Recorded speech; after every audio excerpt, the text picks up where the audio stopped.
क्योंकि जिनका कार्यक्रम है शरद जोशी का कार्यक्रम है, उनकी हम स्मृतियों को याद कर रहे हैं।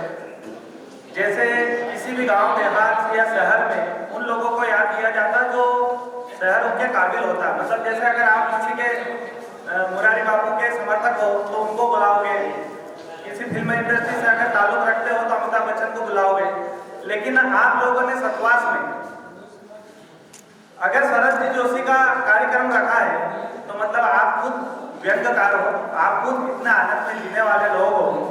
भाई साहब अभी व्यास जी बोल रहे थे, नारायण जी व्यास बोल रहे थे कि सत्य की नगरी है।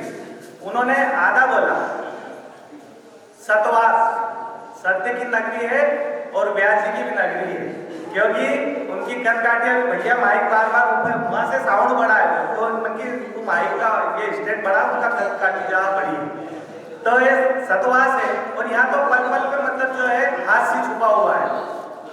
आनंद से जीने वाले लोग हम मालवा के लोग हैं, आनंद की कोई कमी नहीं है, क्योंकि हमारे यहाँ कार्यक्रम ही इतने आयोजन, आज बढ़िया, कल भाई दूज, आखाती, गणेश चतुर्थी, बसंत पंचमी, हल छठ, शीतला सप्तमी, दुर्गा अष्टमी, रामनवमी, विजयादशमी, लोहड़ ग्यारस, बच्छ बारस, रूप चौदह, धनतेरस, होली।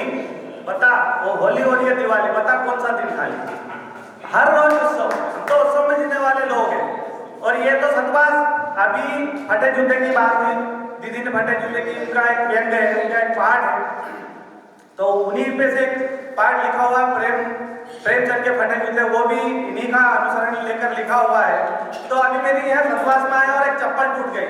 मैं भी उनके ही खानदान का हूँ, ऐसा थोड़ी कि अलग से कोई खानदान है, मैं तो उनकी खानदान में, मेरी चप्पल टूट गया। सतवास का आप तेवर देखना। तो मैंने वो बाबा से बोला, बोलिए यार बाबा ये चप्पल टूट गई, तो उन्होंने आसपास घूम के देखा, बोले ये नहीं सुधरेगी। अरे बल्कि नेपोलियन बोल के गया है कि जो है जो भी काम कठिन से कठिन काम प्रयास करने से हो जाते हैं। तो बाबा चप्पल लेकर आगे आगे चले, मैं उनके पीछे पीछे, वो आगे आगे चले, मैं उनके पीछे पीछे, वो आगे आगे चले, अंग्रेजी शराब के ठेके पे।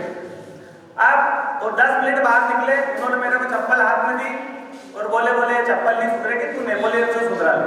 ये यहाँ तो मतलब ईमानदारी सत्य की नगरी है। मतलब अगर हम यहाँ सतवास में ऐसा है कि अगर मोहल्ले का पुराना दोस्त भी अगर आ जाए, बहुत दिन में आए, तो अपन उसको बैठा दे और बैठा कर यही बोलते तू 10 मिनट बैठ। वो बोलता, बोले क्यों? बोले यार तू तो जानता है कि पीने के बाद मैं दिया बत्ती नहीं करता हूँ, मतलब पहले दिया बत्ती उसके बाद। तो ये सतवास में। लेकिन आज मां सरस्वती की कृपा हुई कि मैं जैसे ही घर से निकला और कुलदीप भैया का फोन आया, घर से निकलने वाला था, और एक 24 साल के, क्या मतलब जो है जमाना हो गया, 24 साल के नौजवान लड़के ने फांसी ले ली। अब वो तो अच्छा हुआ कि वो पंखा कंपनी का नहीं था, पंखा जो है कंपनी का था, टूट के नीचे गिर गया। तो हम लोगों सब इकट्ठा हुए और उसको बचाया, पानी वानी पिलाया, उसको समझाया कि बोले तू इतना, ईश्वर ने इतना अमूल्य जीवन दिया है तो तू इसे फांसी के फंदे पर झूलकर क्यों गंवाना चाहता है? तो बोले मैं तो अपने पिताजी की बातों का अनुसरण कर रहा हूँ। तो मैं कि पिताजी ऐसा क्या बोल कर गए? तो बोले पिताजी ने कहा था, पिताजी ने कहा, बोले कि ऐसा काम करके मरना है कि लोग जीवन भर याद कर रहे। तो मैंने कहा तुमने 24 साल की उम्र में ऐसा कौन सा काम कर दिया? बोले कर जा। आप तारीफ मजा कर रहे हो, सुना रहा, बोले कर जा। उसके बाद भगवान की कसम कह रहा हूं मैं, सतवास के पूरे छोटे बड़े सबकी कसम खा के कह रहा हूं, मतलब हम छोटा से छोटा सा काम अगर करें तो उन लोगों की दहशत होती है।